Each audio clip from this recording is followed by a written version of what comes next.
क्या संयोजक का खेल का पटाक्षेप होने वाला है, या फिर इंडिया गठबंधन के सूत्रधार नीतीश कुमार खरमास के बाद राजनीति में कोई नया मोड़ देकर देश में उथल पुथल मचा देंगे? इस फलसफे पर जेडीयू के राजनीतिक सलाहकारों के लिए दिल्ली में इंडिया की हो रही वर्चुअल बैठक काफी महत्वपूर्ण मानी गई। हालांकि नीतीश कुमार ने पहले भी कहा कि उन्हें संयोजक बनने की चाह नहीं, उनका काम विपक्ष को एक मंच पर लाकर खड़ा करना था, सो उन्होंने ये काम कर दिया। अब इस बीच मीटिंग से यह खबर सामने आई कि नीतीश कुमार इंडिया के संयोजक नहीं होंगे।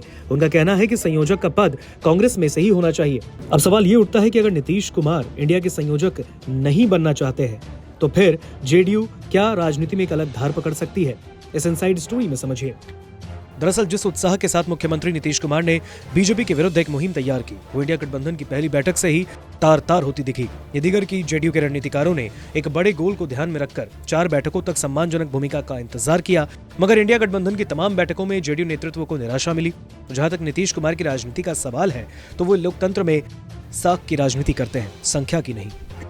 यही वजह भी है कि इस साख की खातिर जेडीयू के तमाम नेताओं ने अपने अपने तरीके से इंडिया गठबंधन के शीर्ष नेताओं तक अपनी बात पहुंचा दी है। गठबंधन की राजनीति के मास्टरमाइंड माने जाने वाले नीतीश कुमार कभी भी अपने ऊपर दबाव की राजनीति को हावी नहीं होने देते।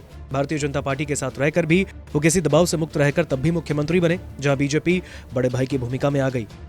नीतीश नीति सरकार में जब बीजेपी सरकार में थी तो हर दिन बीजेपी के मंत्री ये कहते रहे कि अधिकारी उनकी नहीं सुनते। बहुत कुछ ऐसा ही व्यवहार आरजेडी के साथ भी रखा। ऐसे कई मौके आए जब आरजेडी के मंत्रियों के किए गए निर्णय को खारिज किया गया। इन सबके बीच इंडिया गठबंधन में नीतीश कुमार के राजनीतिक तेवर को शुरू से ही कमतर करने की रणनीति पर काम हुआ। इस काम में कांग्रेस अकेले नहीं, कई मोर्चे पर आरजेडी, टीएमसी और आम आदमी पार्टी रही। नीतीश कुमार जिस तरह से इंडिया गठबंधन को गाइड करना चाहते थे वो फिलहाल दिखा नहीं। न संयोजक बनाया गया, न सीट शेयरिंग पर बात हुई। 4 बैठक के बाद भी कॉमन मैनिफेस्टो नहीं बना और न ही संयुक्त रैली के कार्यक्रम तय हुए।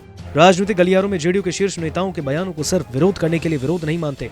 राज्य के वित्त मंत्री विजय कुमार चौधरी, ऊर्जा मंत्री विजेंद्र यादव, भवन निर्माण मंत्री अशोक चौधरी, मुख्य प्रवक्ता केसी त्यागी ने सीट बंटवारे में देरी का सवाल उठाने के बहाने अपनी नाराजगी जाहिर की। ये वो लोग हैं जो नीतीश कुमार की राजनीति को बदलाव के रास्ते उतारते रहे हैं। 2 बार आरजेडी के साथ सरकार बनाने के कारण और करता भी यही रहे। इस बार फिर नीतीश कुमार के करीबी मंत्रियों के विरोध में एक नई राजनीति आ रही है।